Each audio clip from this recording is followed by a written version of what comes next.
Hello again, everybody. Welcome back to part 2 of the Nitro Corner. I'm Paul the Nitro Skivers here, and we're ready to roll with part 2. Let's begin. Roman Reigns. Is he the guy now to lead the WWE forward into the near future? Well, for right now, the answer is yes. Who's he really going to face? Well, right now, AJ Styles seems to be strong competition for him at that championship level. And until some of the NXT stars get promoted up to the WWE roster, I don't see any real challenges in the near future except for AJ Styles. So Roman Reigns for right now, yeah, he's the guy. He's not just the good guy. He's not the bad guy. He's the guy, according to him. Let's talk about WrestleMania 32. Where it stacks up among the all-time greatest. My opinion, I think this will rank as one of the all-time greats based on the fact that it was over 101,000. Let me check to get that number right because I don't want to mess it up again. 101,763 fans. It was an exciting card, top to bottom. Even though Triple H's entrance was the stupidest thing I ever seen, the New Day's Boudio's promo at WrestleMania 32, by the way, was good. It was very entertaining from top to bottom, a great card. So it will rank amongst the top 3 of all time, right next to, of course, WrestleMania 31, featuring The Rock John Cena rematch, and, of course, WrestleMania 15 from Philadelphia, Pennsylvania, featuring The Rock versus Steve Austin for the WWF World Heavyweight title. So that's where it's stacked, in my opinion, amongst the all-time greats in this business. Now, let's talk about the oversized ego of Charlotte. A real champion does not need a dad to help her. Why does she need Ric Flair to help her? Every title defense that she's had since she became the Divas Champion after it got discontinued to becoming the Women's Champion, Ric Flair always helps, and her oversized ego is rubbing people the wrong way, but she doesn't care. She's Charlotte. She goes out there with that ridiculous looking role, a carbon copy of Ric Flair. Charlotte, you will not be Ric Flair. Your oversized ego is ruining your legacy as women's champion, and the fact that you need Daddy Dearest, Nature Boy Ric Flair is nothing but tarnishing your image as women's champion. Remember, Charlotte, a real champion does not need a dad to help her out. Do so on your own 2 feet. You're a great athlete, but really, do you need your dad that much? Are you insecure in your own ability as champion? Think about that for a while. Let it digest. Now, let's talk about the 2 big upsets of WrestleMania. Which was bigger? Zack Ryder winning the Intercontinental title in the ladder match, or Baron Corbin winning the Andre the Giant Memorial Battle Royal? Believe it or not, in my opinion, it's a flip of the coin, so to speak. Both are equally impressive. No one ever counted Zack Ryder to be Intercontinental Champion. He was put in, 2 weeks ago? And he ended up winning it, even though he lost the Intercontinental title the next day to The Miz. That proved to be one of the big upsets. It ruined KO Mania. Zack Ryder proved to be the spoiler, and proved once again that on any given night, anybody can beat anybody.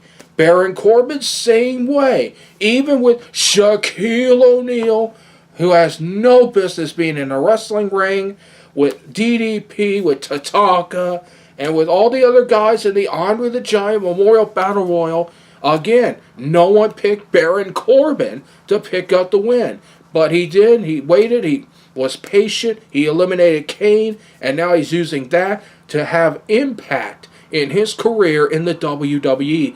i.e., his attack on Dolph Ziggler not once, but twice. Think about that. So it's really a toss of the coin between those 2. Finally, let's talk about Hell in a Cell. The Undertaker may have won Hell in a Cell, but the real winner is Shane McMahon. Think about it. He climbed to the top of 25, 30 feet up try to drop an elbow on the Undertaker through the announcer's table. Shane McMahon has got to be one of the bravest, most courageous athletes I've ever seen in my life.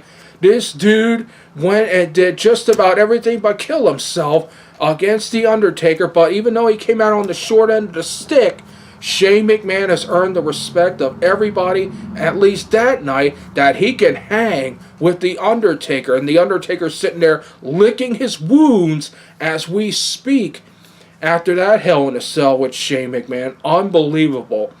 Unbelievable. What a great matchup that was. Shane, the real winner of Hell in a Cell, even though he lost officially.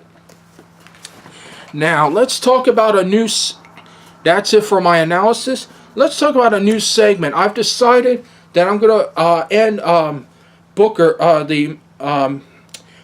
time segment, the Dream Match segment that I always have on here. I'd rather focus that on my other project over at proboards.com/mashedup-wrestling. I'd rather focus on that. And if you want to go there, www.proboards.com/mashup-wrestling. Trust me, it is very good. You might want to check that out. And I'm under the name WWE Fan. But I'm replacing it with a segment called Trivia Time. That's right, I'm going to give you 2 trivia questions to really think about. This is for the wrestling fans that know their stuff and pay attention to this business, even to the smallest intricate detail. Believe me, I'm going to put it in this Trivia Time thing. And I got 2 questions for you. I will not reveal the answers this time around, but I will reveal these answers at the next episode of the of the Delaware Pro Wrestling Report on May 6th. That's right, the answers to the trivia questions will be on the Delaware Pro Wrestling Report on May 6th. So, here are the 2 trivia questions. You can answer them by answering under the comments section of this video on YouTube, or you can go to facebook.com/Paul Skivers, and when the video is up, please comment under the comments your answers to these 2 trivia questions. Here they are. Number 1. Which 2 masked wrestlers used the one-hit wonders Jigsaw's hit song Sky High, which was released in 1975, by the way, in their entrance music while in New Japan Pro Wrestling? Let me say that again. Which 2 masked wrestlers used the song Sky High by one-hit wonder Jigsaw in their entrance music in Japan? I'll give you a hint. One did it in 1977, 2 years after the song was released. The other one did it in 1982. In 1982. So I'll have the answer for that on the Delaware Pro Wrestling Report on May 11th. The second question is a true or false statement. True or false? WrestleMania 3 is officially the 3rd largest attended event in wrestling history. Think about that as well. Like I said, I will reveal the answers May 11th during the Delaware Pro Wrestling Report. And next time on the Nitro Corner, I'll have more trivia questions on Trivia Time. Now, real quickly, let's go into the time machine for the month of April. I got just 2 territories this time. CWA Memphis, that's the Jerry Jarrett territory. On April 3rd, 1978, Jerry Lawler won a 15-man battle royal.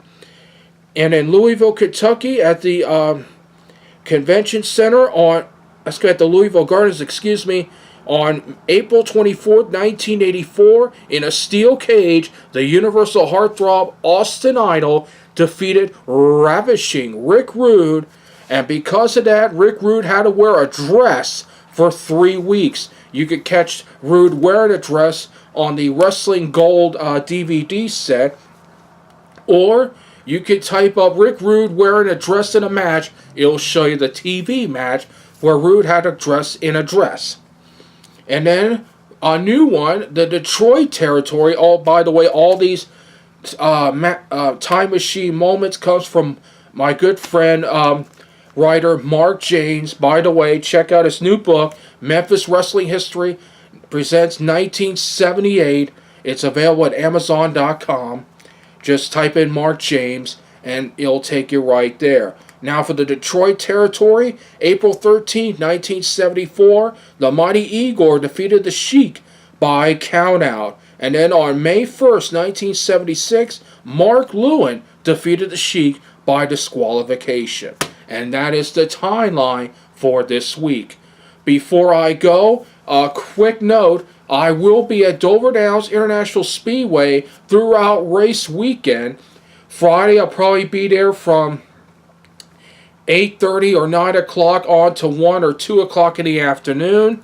Saturday will be the same. Sunday, I'll be there all day at the Hangout, the newest area for Dover Downs. So if you want to stop by, say hi, chat for a few minutes about wrestling, no problem with me at all. Be glad to see you fans out there at Dover Downs, May 13th to the 15th for the AAA 400 race weekend.